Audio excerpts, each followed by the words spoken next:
अपने कार्यक्रम पर, लेकिन आपको सीधे लिए चलते हैं। इस वक्त रक्षा मंत्री राजनाथ सिंह स्वच्छता पर कुछ कह रहे हैं, आइए सुनते हैं। के साथ महात्मा गांधी ने प्रारंभ किया था और उस समय भी सामाजिक आंदोलन हुआ बना था। और मैं कह सकता हूं कि आजाद भारत के इतिहास में हमारे प्रधानमंत्री मोदी जी ने इस अभियान को जिस तरीके से अपने हाथ में लिया है, अब यह किसी कार्यालय विशेष का अथवा व्यक्ति विशेष का ही यह कार्यक्रम नहीं रह गया है, बल्कि सारे देश का एक बहुत बड़ा यह सामाजिक आंदोलन बन गया है। आप रेलवे स्टेशन पर भी जाते होंगे, कहीं कोई चीज होती है आपको भी फेंकने में अथवा कहीं डस्टबिन दिखाई दे तब तो ठीक है, नहीं तो आप उसे पॉकेट में रखते हैं कि डस्टबिन यदि कहीं दिखाई देगा तब ले जाकर उस डस्टबिन में हम इसको डालेंगे। यह अवेयरनेस पैदा होना मैं समझता हूं कि सामाजिक आंदोलन का ही यह परिणाम है। और इस मुहिम में आप सब ने भी जो स्वच्छता के जो आयाम गढ़े हैं, उसके लिए मैं आप सबकी प्रशंसा करता हूं और आप सबको मैं इसके लिए बधाई भी देता हूं। साथियों, एक विभाग के रूप में डिपार्टमेंट ऑफ डिफेंस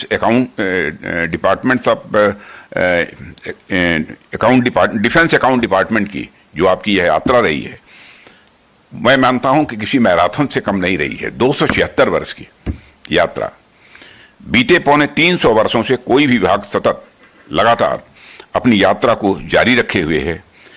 यह सोच कर ही मैं समझता हूं कि मैं तो रोमांचित होता हूं कम से कम।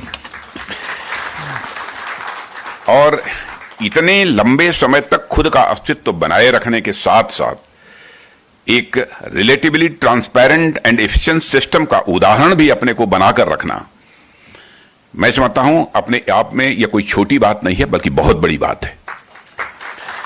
और इस विभाग ने तथा आप सब ने पूरी अपनी क्षमता, ईमानदारी और मेहनत से भारत की डिफेंस कैपेबिलिटीज को लगातार इन्हांस करते रहने में जो काम किया है, उसके लिए यह विभाग निश्चित रूप से बधाई का पात्र है। मित्रों, एक विभाग के रूप में आप सबका जो हिसाब किताब करने का, अकाउंटिंग करने का जो काम है, मैं मानता हूं, मैं ही नहीं मानता हूं, सारी दुनिया मानती है अकाउंटिंग का काम की कितनी अहमियत होती है। और हिसाब किताब तो हमेशा से ही या किसी भी कालखंड में इकोनॉमी का, हमारे देश की अर्थव्यवस्था का एक बहुत ही इंपॉर्टेंट पार्ट रहा है। और हिसाब किताब के बिना ना तो कोई परिवार चल सकता है, और ना कोई संस्था चल सकती है, और ना कोई राष्ट्र ही बिना हिसाब किताब के, बिना हिसाब किताब की ट्रांसपेरेंसी के वह राष्ट्र कभी प्रोग्रेस नहीं कर सकता है। हम अपनी माइथोलॉजी को भी देखते हैं कि हिसाब किताब तो हमारी या कल्चर का, हमारी संस्कृति का एक यह अभिन्न हिस्सा है।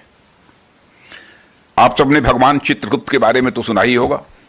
भगवान चित्रगुप्त के बारे में जो आपने सुना होगा, और वह कैसे वह हर मनुष्य के पाप पुण्य का लेखा जोखा रखते थे। यह घर में हमारी माताएं या तो हमारे पूर्वज जब सुनाते थे कि जो भी पाप करता है, पुण्य करता है, उसका लेखा जोखा कोई रखता है अपने पास, तो भगवान चित्रगुप्त रखते हैं। और हिसाब किताब इस कदर इंपॉर्टेंट है कि इसके लिए देवताओं को भी काफी मेहनत करनी पड़ती है, और आप लोग तो मेहनत करते ही हैं। इसलिए मैं यह समझता हूं कि आप सबके द्वारा किया जा रहा यह अकाउंटिंग का काम, यह लेखा जोखा का काम, और साथ ही साथ इवैल्यूएशन, मूल्यांकन का काम, यह किसी दैवीय काम से कम नहीं है। इसके लिए भी मैं आप सबको बधाई देता हूं।